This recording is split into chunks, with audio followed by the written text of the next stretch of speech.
My name is Stephanie and I am 28 years old. I had a stable life, a good job at a tech company, and I thought a loving family. Little did I know that my generosity in paying for my sister Jessica's college tuition and our family bills would be repaid with betrayal. One diamond necklace worth $8,000 would tear my family apart and reveal the truth about where I really stood with them. Before I tell you how my family betrayed me in the worst way possible, let me know where you are watching from, and do not forget to like and subscribe if you have ever been unfairly treated by those you loved most. Growing up in our modest suburban home, my family consisted of my father Thomas, my mother Diane, and my younger sister Jessica. We were never wealthy, but my parents worked hard to give us a decent life. Dad was a construction worker who often took extra shifts, and Mom worked part-time at a local grocery store. Despite their efforts, financial struggles were a constant shadow over our household. I remember watching my parents at the kitchen table late at night, sorting through bills with worried expressions. Those images stayed with me, and from an early age, I felt responsible for easing their burden. By 16, I was working after school at a local diner, saving most of my earnings and contributing to household expenses when I could. Jessica, for years younger than me, never seemed to notice the financial strain. She was sheltered from these worries, and in many ways, that was good. I wanted her to have the carefree childhood I never fully experienced.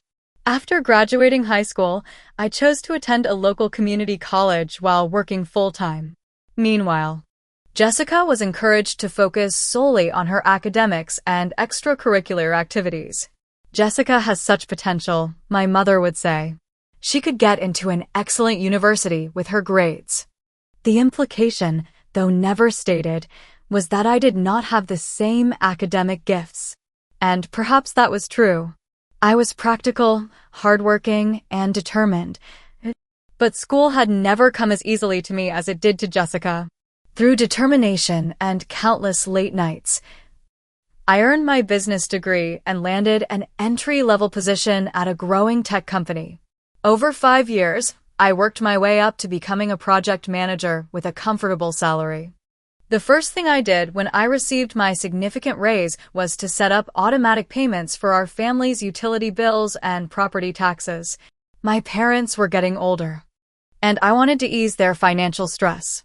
I never made a big announcement about it. I simply started handling these expenses, and my parents accepted this help without much acknowledgement. When Jessica was accepted to an expensive private university to study psychology, my parents were ecstatic but immediately concerned about the cost. Without hesitation, I offered to cover her tuition. I can handle it, I assured them. Jessica deserves this opportunity. The gratitude from my parents was effusive but brief. Soon, my financial support became expected rather than appreciated. Jessica blossomed in college, making new friends and embracing campus life. She would come home for holidays wearing designer clothes and talking about weekend trips with her new friends. I never mentioned that these luxuries were indirectly funded by me. I was happy to see her thriving, even if she remained oblivious to the source of her comfortable lifestyle. Stephanie, you would not believe the party at Delta House last weekend. She would gush during holiday dinners, showing photos on her phone of elaborate events.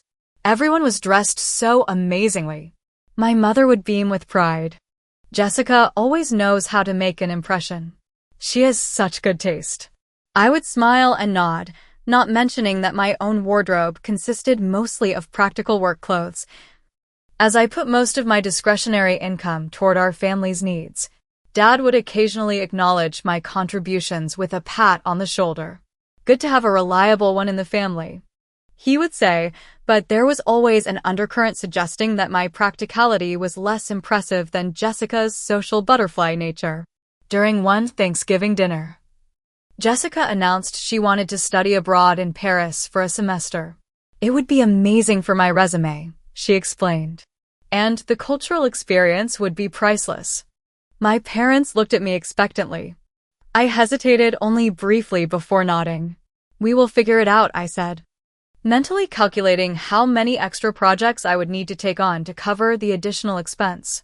That evening, as I was helping Mom with the dishes, she said, "Jessica has always had big dreams. It is good that you're so grounded, so we can support her reaching for the stars." I scrubbed a pot with more force than necessary. "Happy to help," I replied, swallowing the hurt. Being grounded felt like a consolation prize for being the family workhorse. Despite these dynamics, I loved my family deeply. I told myself that someday they would recognize my sacrifices. Someday Jessica would mature and understand what I had done for her. Someday my parents would see that my quiet contributions were just as valuable as Jessica's vibrant presence. That someday would come much sooner than I expected, but not in the way I had hoped. The catalyst would be a diamond necklace and an accusation that would shatter our family dynamic forever. Jessica's 22nd birthday arrived on a perfect spring Saturday. My parents organized a backyard celebration, inviting family friends and Jessica's college classmates. I took the day off work to help set up, hanging fairy lights across the patio and arranging the catering I had secretly paid for as an additional gift. The party was in full swing when my parents called for everyone's attention. Dad held up a small blue velvet box. "Jessica, darling," my mother said, her voice thick with emotion. "You have always been our precious girl. This is something special to mark your journey into adulthood." Dad handed Jessica the box. Her eyes widened as she opened it, revealing a stunning diamond pendant necklace with a teardrop design. The center stone caught the sunlight, sending prismatic reflections dancing across her face. "Oh my God," she squealed. "Is this real?" "It is gorgeous. Only the best for our baby girl," Dad said proudly. $8,000 worth of diamonds for our princess. I nearly choked on my drink. $8,000? That was more than 3 months of Jessica's tuition payments. I knew my parents could not afford such an extravagant gift on their own. Had they taken out a loan? Used their retirement savings? I pushed the thoughts aside, forcing a smile as Jessica paraded around, showing off her necklace to her friends. "Look at how it catches the light," she gushed to her friend Amber. "Dad says it is worth $8,000. Can you believe it?" Later, as I was cleaning up after the party, Mom approached me. "Did you see how happy she was?" she asked, helping me fold the tablecloth. "I did," I replied. "The necklace is beautiful. It must have been expensive, though." Mom waved dismissively. "We have been saving for it. Jessica deserves something special. She has been working so hard at school." I bit my tongue. If anyone knew how hard Jessica worked at school, it was me. I received the tuition bills. For the next 2 weeks, Jessica wore the necklace everywhere, posting daily photos on social media. Then, one Wednesday evening, I received a frantic call from my mother. "Stephanie, you need to come over right now. Something terrible has happened." I rushed to my parents' house after work, finding the family gathered in the living room. Jessica's eyes were red and puffy. Dad paced by the window, his expression thunderous. Mom sat beside Jessica, patting her hand. "What is going on?" I asked, setting down my purse. Jessica looked up, her expression shifting from distress to anger when she saw me. "As if you do not know." "Know what?" I was genuinely confused. Dad stopped pacing. "Jessica's necklace is missing. The diamond necklace we gave her for her birthday." "Oh no," I said, my heart sinking for my sister. "When did you notice it was gone?" "This morning," Jessica said. "I was going to wear it to my presentation. I always keep it in my jewelry box, but it was not there." "Did you look everywhere? Maybe it fell somewhere or—" "We have torn apart the house," Mom interrupted. "It is nowhere to be found." Dad cleared his throat. "Jessica has a theory about what happened." I looked between them, still not understanding the tension in the room. "What theory?" Jessica stood up, pointing her finger at me. "You took it. You stole my necklace." The accusation hit me like a physical blow. "What?" "That is ridiculous. Why would I steal your necklace?" Because you have always been jealous of me, Jessica spat. I saw how you looked when Mom and Dad gave it to me. You were envious because they never gave you anything that nice. I was speechless. Yes, I had been surprised by the extravagance of the gift, but jealous? I had never coveted Jessica's possessions. Jessica, that is absurd. I would never steal from you or anyone. You were here Sunday afternoon, she countered. You said you were dropping off some paperwork for Dad, but you were upstairs for like 10 minutes. I bet you went into my room then. I had indeed been at the house on Sunday, bringing over some insurance documents Dad had asked for. I had used the bathroom upstairs, but I had not gone anywhere near Jessica's room. I did not go into your room, I said firmly. I have no reason to steal from you. Then why is my necklace gone? Jessica demanded. It did not just walk away. I turned to my parents, expecting them to see the absurdity of the accusation. Instead, I found my father's expression hard and my mother's eyes averted. Mom? Dad? You cannot seriously believe I would do this. Dad crossed his arms. Jessica's necklace disappeared. And you were the only other person in the house besides family. So you automatically assume I stole it? Have I ever given you any reason not to trust me? People do desperate things sometimes. Mom said softly. If you needed money? Needed money? I laughed incredulously. I pay Jessica's entire tuition. I pay your property taxes and utility bills. Why would I need to steal a necklace? The room fell silent. Jessica's eyes widened slightly, but she quickly recovered. She is making that up, Jessica said to our parents. She is trying to make herself look good. I am not making anything up, I said, my voice shaking with emotion. Check your bank statements. Check the tuition payment records. I have been supporting this family financially for years. Dad waved dismissively. This is not about what you may or may not have contributed. This is about Jessica's missing necklace. I could not believe what I was hearing. Years of support dismissed in an instant. Years of sacrifice irrelevant in the face of an unfounded accusation. Fine, I said, reaching for my purse. If you do not believe me, search my apartment. Search my car. Search everything I own. I have nothing to hide because I did not take anything. That is exactly what a guilty person would say, Jessica muttered. I whirled on her. No, Jessica. That is what an innocent person who is being falsely accused would say. Dad stepped forward, his face flushed with anger. Enough. I will not have you speak to your sister that way. If you took the necklace, just admit it and return it. We can forgive a moment of weakness. A moment of weakness? My voice rose. I have supported this family for years without complaint, without recognition, and you think I would throw that all away to steal Jessica's necklace? Do you know me at all? Dad's expression darkened. I know that right now. You are acting defensive instead of helping us solve this problem, because I am being accused of something I did not do. If you did not take it, then who did? Jessica demanded. I do not know. Maybe you misplaced it. Maybe someone else took it. Maybe one of your friends from the party. My friends would never, Jessica gasped, offended. Dad held up his hand. I think we have heard enough. Stephanie, either return the necklace now or what? I challenged, tears burning in my eyes. Or do not come back to this house until you are ready to tell the truth. The words hung in the air between us. My own father was choosing to believe a baseless accusation over years of demonstrated trustworthiness. You are kicking me out? I whispered. Over this?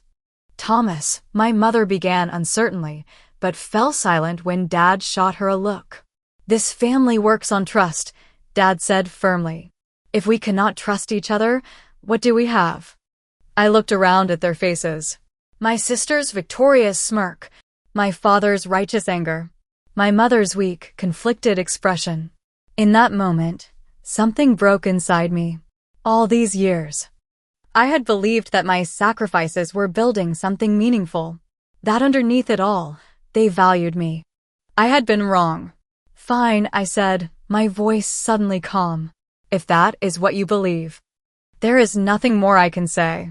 I walked to the door, pausing with my hand on the knob. Just remember this moment. Remember what you chose to believe and who you chose to trust. Because I will. As I walked to my car, I heard the door open behind me. For a brief moment, I thought someone was coming to stop me, to apologize. Instead, Jessica called out, "We know you took it, Stephanie. Just admit it." I got into my car and drove away, tears streaming down my face, not knowing that this painful moment would be just the beginning of a chain of events that would transform our family forever. The neon sign of the comfort stay and buzzed outside my window as I sat on the edge of the bed, staring at the wall. It was nearly midnight, but sleep felt impossible. Just 12 hours ago, I had been accused of theft, disbelieved by my family, and essentially disowned. My entire worldview had collapsed. I scrolled through my phone, looking at old family photos. There we were at Jessica's high school graduation, all smiles. There was Christmas 2 years ago, when I had secretly paid off the remainder of my parents' mortgage as a gift, telling them it was a refinancing opportunity through my company. They had been happy, but had never questioned how such a windfall had come their way. A text message notification appeared at the top of my screen. It was from Ashley, my closest friend from work. "Hey, you okay? You left the office looking upset today." I hesitated, then called her instead of texting back. When she answered, my carefully maintained composure crumbled. "Ash," I managed before dissolving into tears. "Stephanie? What happened? Where are you?" Between sobs, I recounted the evening's events. The accusation, my father's ultimatum, being forced to leave. "You are at a hotel?" "Absolutely not. Pack your things, you are coming to stay with me." Ashley insisted. "I do not want to impose." "Stop it. I am texting you my address now. I will make up the guest room." An hour later, I was sitting at Ashley's kitchen table, wrapped in a borrowed robe, nursing a cup of tea while her cat Milo watched curiously from the countertop. "I just cannot believe they would think I would steal anything," I said, my voice hoarse from crying. "After everything I have done for them." Ashley's expression was troubled. "About that, exactly how much have you been doing for your family?" I had never fully disclosed the extent of my financial support to anyone. It had always felt like a private matter, something between my family and me. But now, with everything shattered, the truth spilled out. I pay Jessica's full tuition, $18,000 per semester. I pay my parents' property taxes, all their utilities, their internet, and cable bill.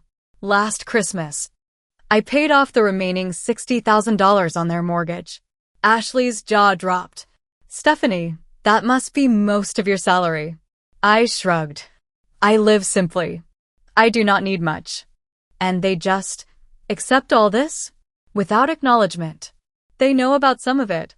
The tuition, yes. The utilities, yes. The mortgage, they think it was some kind of company program. I never corrected them. Why not? I stared into my tea. I guess I wanted them to see me as generous, not show them I was seeking appreciation. Ashley reached across the table and squeezed my hand. "You are too good for them." The next morning, I called in sick to work for the first time in 3 years. I needed time to think, to plan my next steps. Around noon, my phone buzzed with a text from Jessica. "Return the necklace, and all will be forgiven. You are tearing this family apart with your lies." Anger surged through me, replacing the hurt that had dominated since last night. I opened my banking app and stared at the scheduled payments. Jessica's tuition due next week. My parents' utility bills scattered throughout the month. With a few taps, I canceled every automatic payment. A strange sense of lightness came over me. For years, I had carried the financial burden of my family without complaint. Now, they had freed me from that obligation with their baseless accusation and lack of trust. When I returned to work the following day, my manager Brian noticed my distraction. "Stephanie, got a minute?" he asked, gesturing toward his office. Inside, he closed the door. "Everything okay?" You have seemed off since yesterday, and you never take sick days.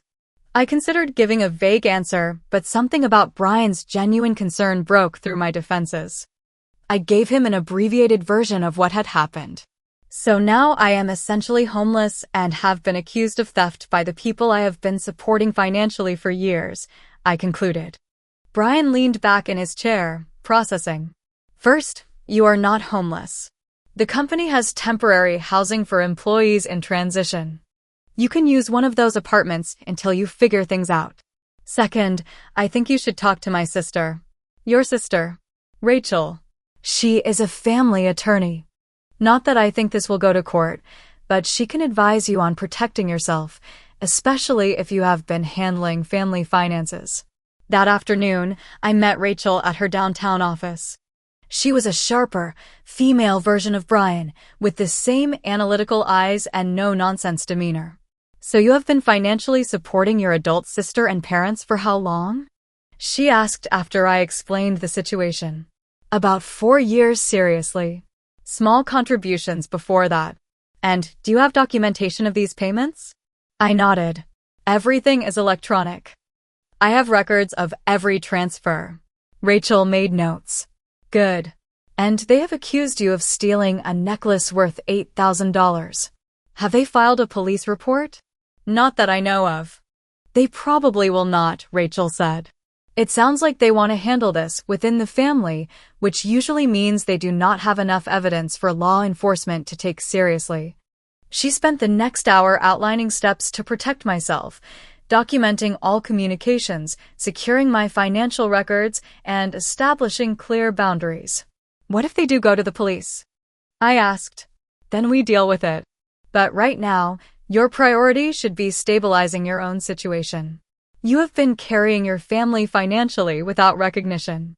That stops now. Focus on yourself. As I left Rachel's office, I felt a strange mix of sadness and resolve. For the first time in my adult life, I would be focusing solely on my own needs. It felt both liberating and terrifying. Back at Ashley's that evening, I began looking for my own apartment. As I scrolled through listings, my phone lit up with my father's name. I hesitated, then answered. Hello, Stephanie. What is going on with the utilities? His voice was tight with anger. The power company called about a missed payment. So, it had begun. The consequences of my withdrawal of support were already manifesting. I am no longer paying those bills, I said calmly. What do you mean? You have always paid them. And now I am not. You accused me of being a thief and kicked me out of the family home. Why would I continue to financially support people who think so little of me? Silence on the other end. Then, this is about the necklace, is not it? You are punishing us because we caught you. I closed my eyes, summoning patience. I did not take Jessica's necklace. But this situation has made me realize how one-sided our relationship has been. I am done being used. Used? My father's voice rose. We are your family. Family trusts each other. Family does not make baseless accusations. Family does not discard a member over a missing necklace. You are being dramatic. Just return the necklace and we can put this behind us. Goodbye, Dad. I said and ended the call. Moments later, my phone buzzed with texts from my mother, then Jessica. I silenced the notifications without reading them. For the first time, I was setting boundaries. And it felt right, despite the pain. 1 week after being accused of theft and cutting off financial support to my family, the real consequences began to unfold. I had moved into a temporary corporate apartment provided by my company, a small but modern space that felt like a fresh start. I was beginning to rebuild my life, focusing on work projects I had previously been too exhausted to pursue after handling family obligations. My phone chimed with an email notification. It was from Jessica's university, confirming the cancellation of my automatic tuition payment and indicating that the student would be notified of overdue tuition. I felt a twinge of guilt, quickly replaced by resolve. Jessica had accused me of theft without a second thought. She had never appreciated the sacrifices I made to fund her education. Later that afternoon, my phone exploded with notifications. First, a text from Jessica. What did you do? The school says my tuition has not been paid. Then one from my mother. Stephanie, please call us immediately. There is a problem with Jessica's school. Finally, a voicemail from my father, his voice tight with barely controlled rage. You call me back right now, young lady. What kind of game are you playing? I set my phone aside and continued working on my presentation for the next day. At 5:30, as I was packing up to leave the office, my phone rang again. My father. After 4 rings, I finally answered. Hello, Dad. What the hell do you think you are doing? He demanded without preamble. Jessica just got a notice that she will be dropped from her classes if her tuition is not paid by Friday. That sounds like a problem for Jessica, I replied calmly. You have always paid her tuition. You cannot just stop without warning. I did not just stop. You accused me of being a thief and kicked me out of your house. Did you really expect me to continue funding the education of someone who called me a liar and a thief? This is blackmail, he sputtered. You are trying to force Jessica to retract her accusation by threatening her education. No, Dad. This is consequences. For years, I have supported this family financially without complaint. In return, you chose to believe I would steal from my own sister rather than considering any other possibility. Why would I continue to pay thousands of dollars for people who think so little of me? We are going to sue you, he threatened. You made a commitment to pay for Jessica's education. I made no legal commitment. I corrected him. I chose to help out of love and generosity. Those feelings have been severely damaged by recent events. After ending the call, I texted Rachel, updating her on the situation. She responded immediately. They have no legal grounds to sue. You made no contractual obligation. Stay strong. The next day, my mother called while I was at lunch. Stephanie, please, she began, her voice trembling. Your father is beside himself. The electricity has been shut off, and Jessica is in tears about school. I am sorry you're experiencing hardship, Mom, I said, meaning it. Despite everything, I did not enjoy their suffering. But I cannot continue to support a family that does not trust or respect me. But we do respect you. We love you. You have a funny way of showing it. You believed I was capable of stealing from my own sister without a shred of evidence. People make mistakes when they are upset, she said feebly. Jessica was devastated about the necklace. And what about me? Was anyone concerned about how devastating it was for me to be falsely accused and thrown out of the family? Silence on the other end. That is what I thought, I said quietly. 2 days later, Rachel called me. Your parents contacted me, she said without preamble. They what? Apparently they found my business card in your things when you left. They are threatening legal action to force you to continue paying Jessica's tuition. I felt sick. Can they do that? No, Rachel said firmly. There is no legal basis for their claim. I made that very clear to them. What did they say? They were shocked when I outlined the extent of your financial support. I do not think they realized how much you have been carrying the family. They never asked, I said simply. Well, they know now. I showed them documentation of your payments over the past 4 years. Your father seemed genuinely stunned. That evening, I received an unexpected email from Cartier, the jewelry store where my parents had purchased Jessica's necklace. I had contacted them days earlier, explaining the situation and asking if they had security footage that might show what happened to the necklace if Jessica had returned to the store. Dear Miss Harper, the email began. Our security team has reviewed the footage as requested. We have identified your sister, Jessica Harper, entering our store on May 18th at approximately 2:14 p.m.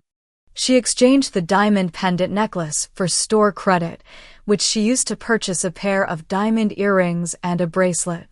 We have attached still images from our security cameras confirming this transaction.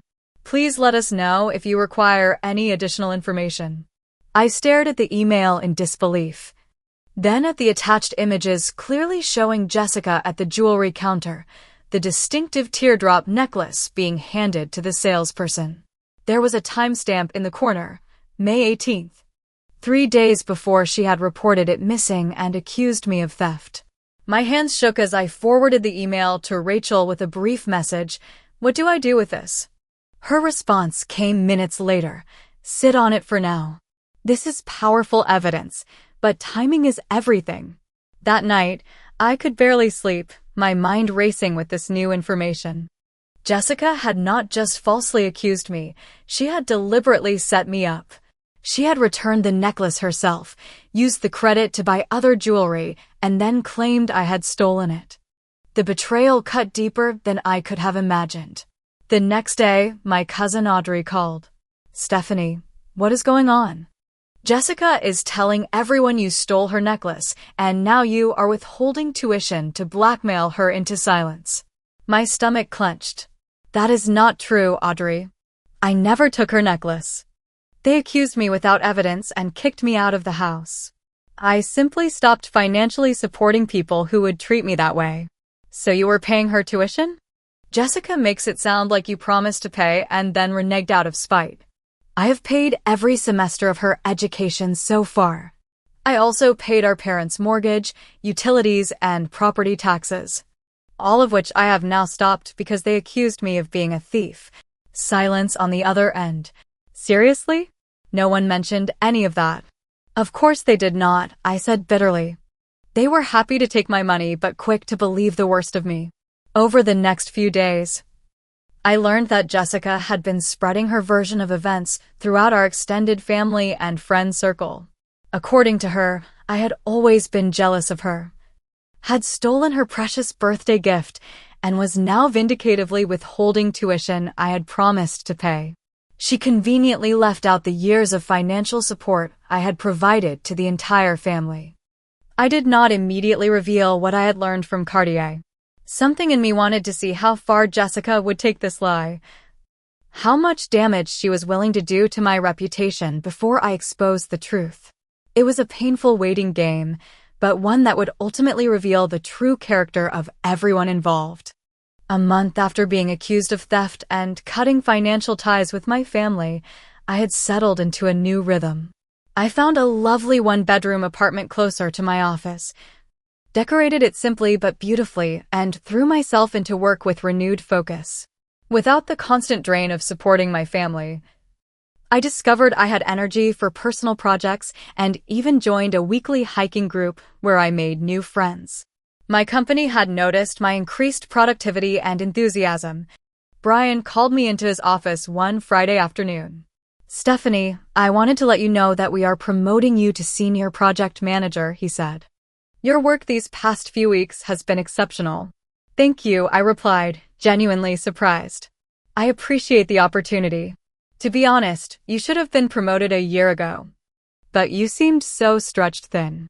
Whatever changes you have made in your personal life, they are clearly working for you professionally."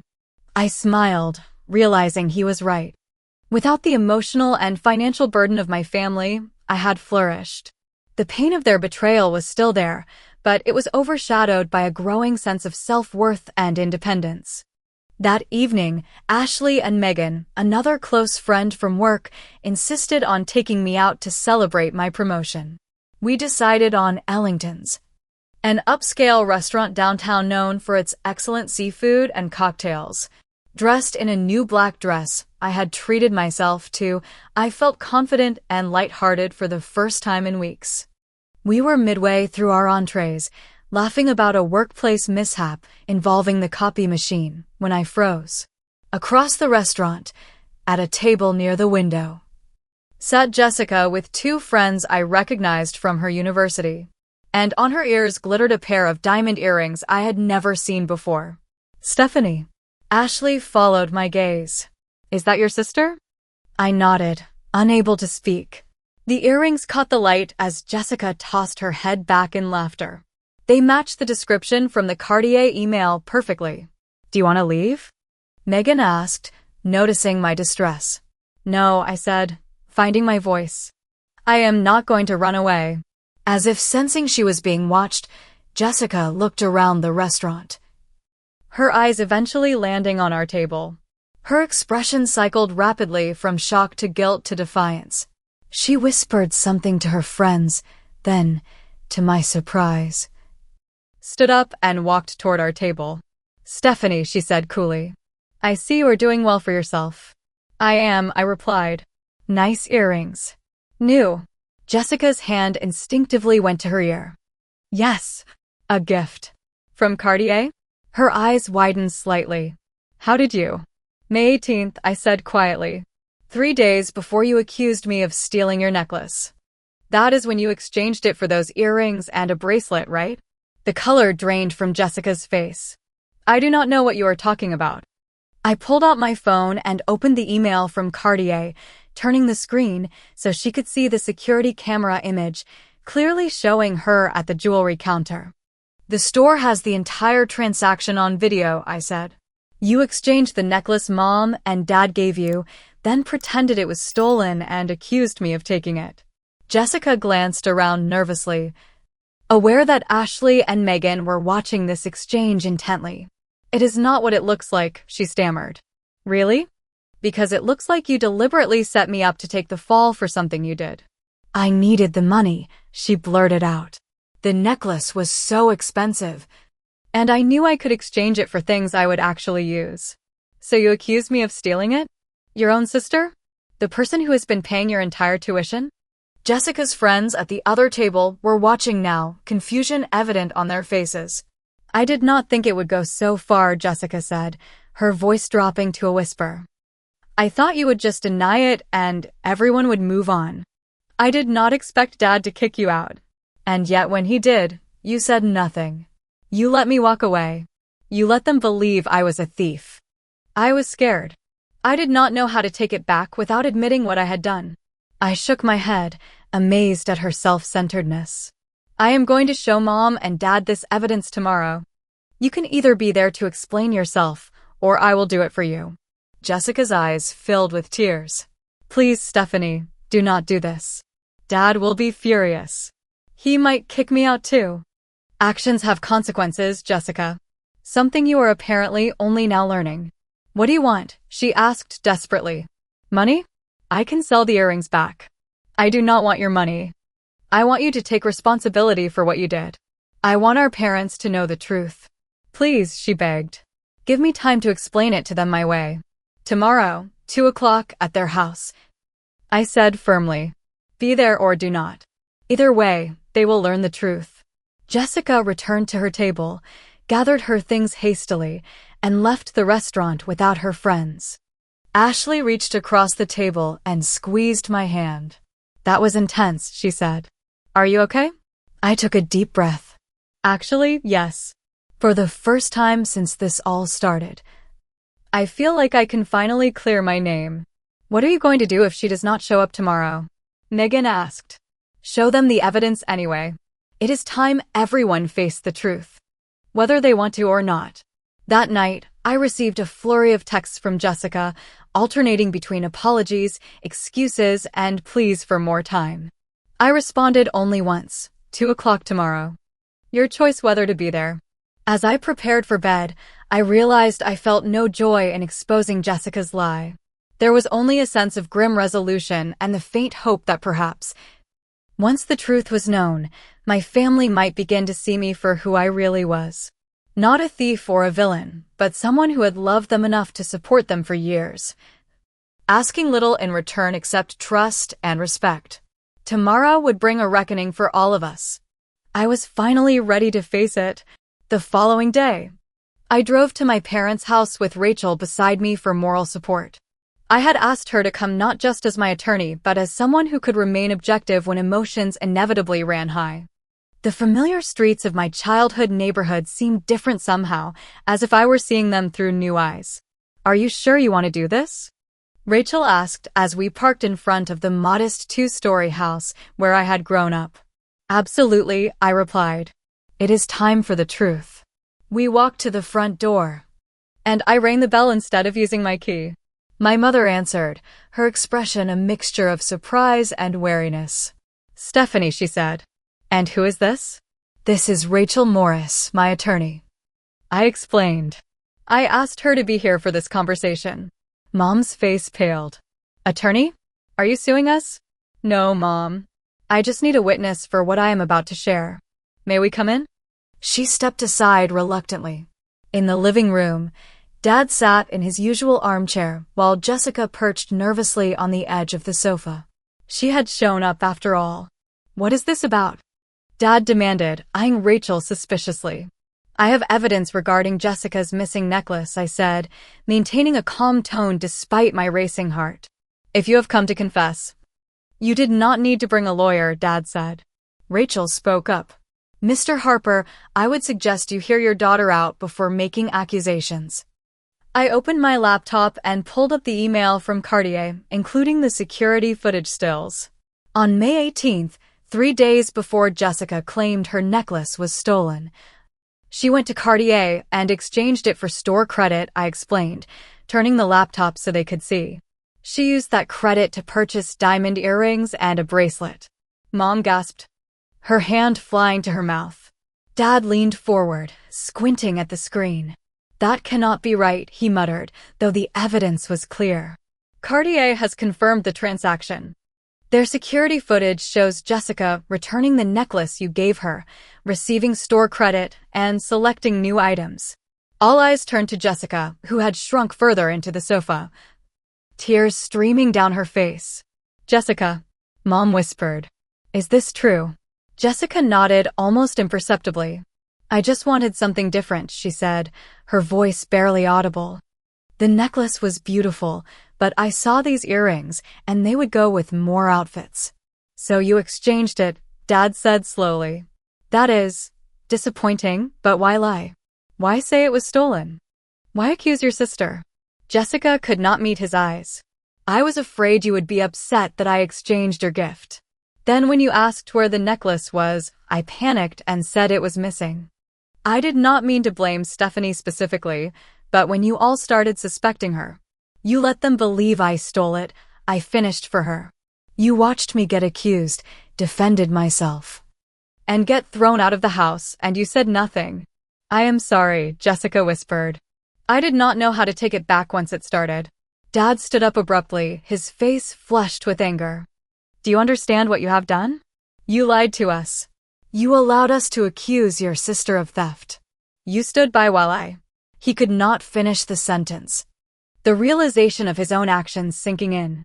There is more, I said, opening another folder on my laptop.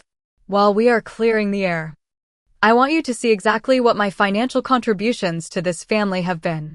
I displayed spreadsheets detailing every payment I had made, Jessica's tuition, the utility bills, property taxes, the mortgage payoff, and countless other expenses. Over the past 4 years, I have contributed over $220,000 to this family, I stated. That includes paying off the remaining mortgage on this house last Christmas. Mom's eyes widened. The refinancing deal, that was you? I nodded. There was no special company program.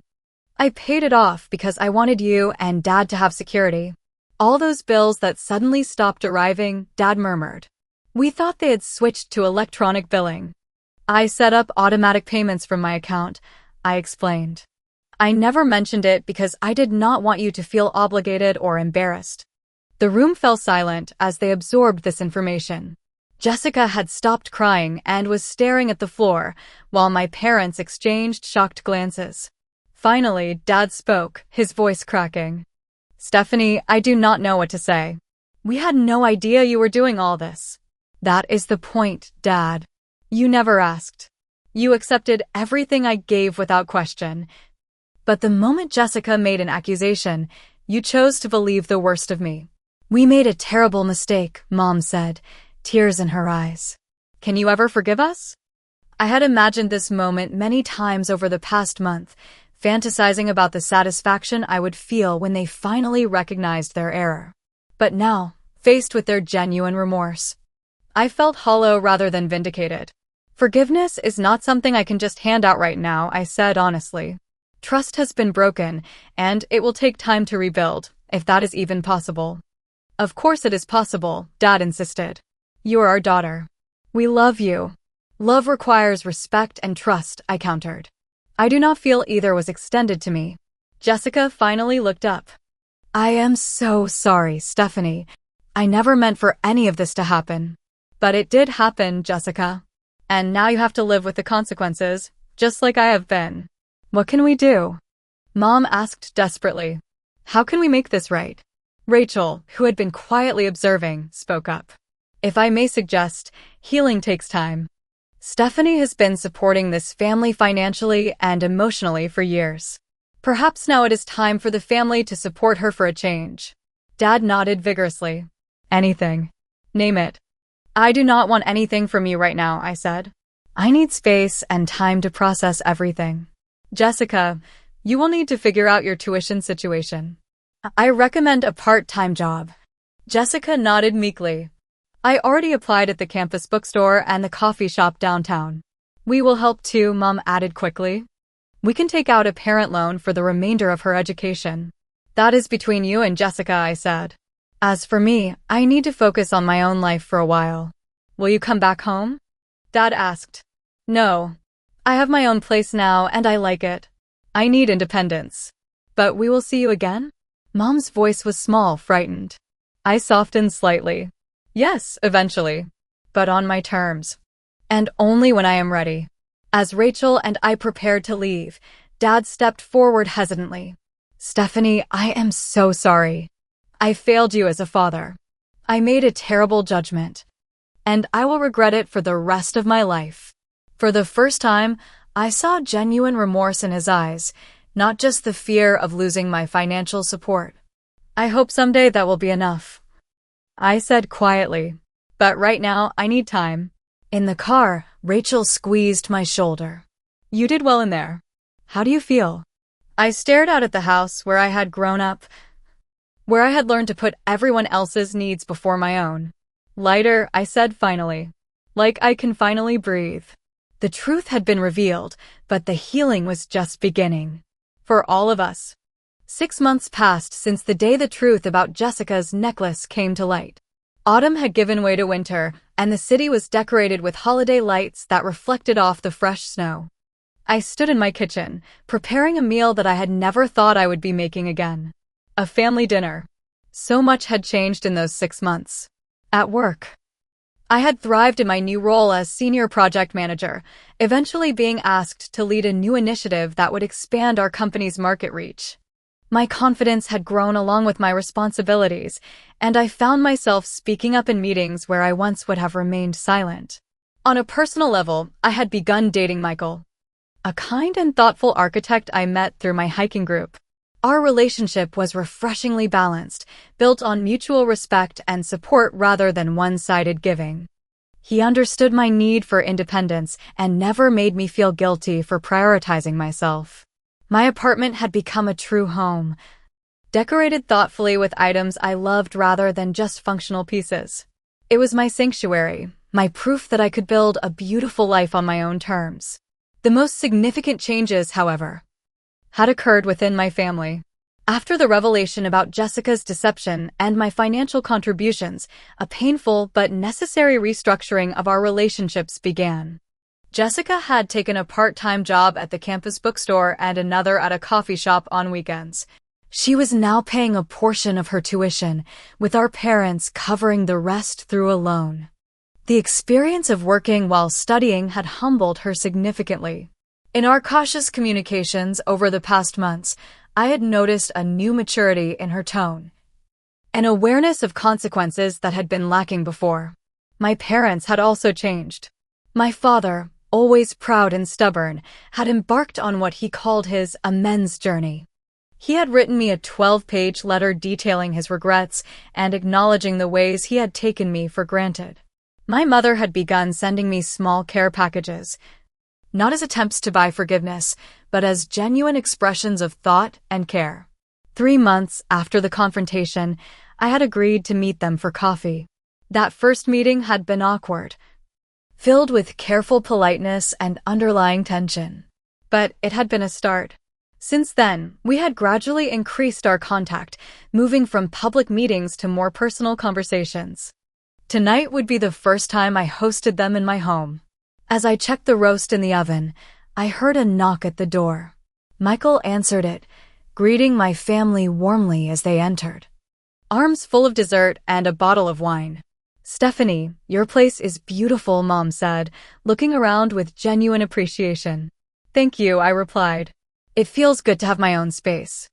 Jessica approached me hesitantly, holding a small gift bag. "I brought you something. It is not much, but..." Inside was a framed photo of us as children, arms around each other, grinning widely with missing front teeth. I had forgotten this image existed. "I found it in the old albums," she explained. "Remember that day? You let me have your ice cream after I dropped mine." I nodded, unexpected emotion tightening my throat. "I remember." Dad cleared his throat awkwardly. "Something smells delicious." "Roast and potatoes," I said. "Nothing fancy." "Fancy has never been our style anyway," he replied with a small smile. As we settled around my dining table, I observed my family with new eyes. Jessica, more subdued now. Her designer clothes replaced with simpler attire. My father, less commanding, more willing to listen. My mother, watching us all with hopeful anxiety. And Michael, supportive and observant, giving me the strength of his presence. Before we eat, I said, I wanted to say something. They all looked at me expectantly. These past months have been difficult, but also clarifying. I have learned so much about myself, about what I need and deserve. And I think we have all learned something about what family truly means.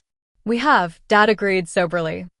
I never realized how much I took you for granted until you were gone. I always thought you were just the sensible one, Jessica admitted. I never understood that being responsible did not mean you were less deserving of appreciation. We failed you, Mom said simply. And we are so grateful for this second chance. I nodded, acknowledging their words. I have learned that love without respect is not really love at all.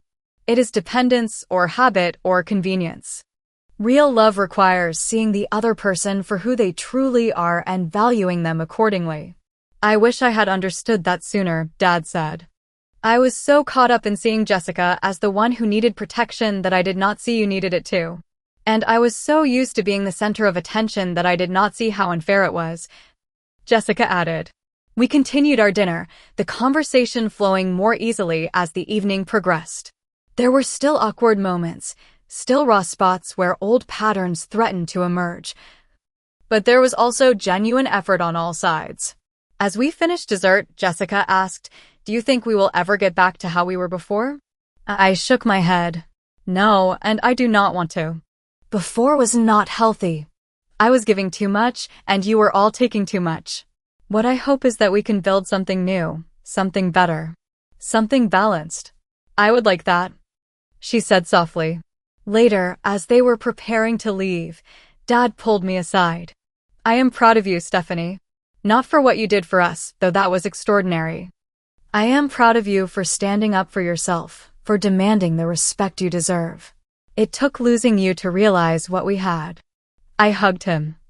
This complicated man who had hurt me deeply but was trying so hard to make amends. Thank you for being willing to change. After they left, Michael helped me clean up the kitchen. That went well, he observed. How do you feel? I considered the question carefully. Peaceful. Not completely healed, but peaceful. Like we are moving in the right direction. Your family has come a long way, he noted. We all have, I agreed. I had to lose them to find myself. And perhaps they had to lose me to appreciate what they had. In the months that followed, our family continued to rebuild on a foundation of mutual respect rather than expectation. Jessica graduated and found a job, taking responsibility for her own finances for the first time. My parents adjusted to their new relationship with both daughters, one where love was expressed through respect and understanding rather than financial dependency. As for me, I learned that sometimes the most loving thing you can do for others and yourself is to establish boundaries. That forgiveness does not mean forgetting or returning to unhealthy patterns. That you can love someone deeply while still requiring them to treat you with the dignity you deserve. Have you ever had to stand up to family who took you for granted? or discovered your own worth after years of putting others first? I would love to hear your stories in the comments below. And if this resonated with you, please like, subscribe, and share with someone who might need to hear that it is okay to prioritize your own well-being. Thank you for joining me on this journey, and remember, sometimes the hardest boundaries to set are with the people we love most, but they're often the most necessary.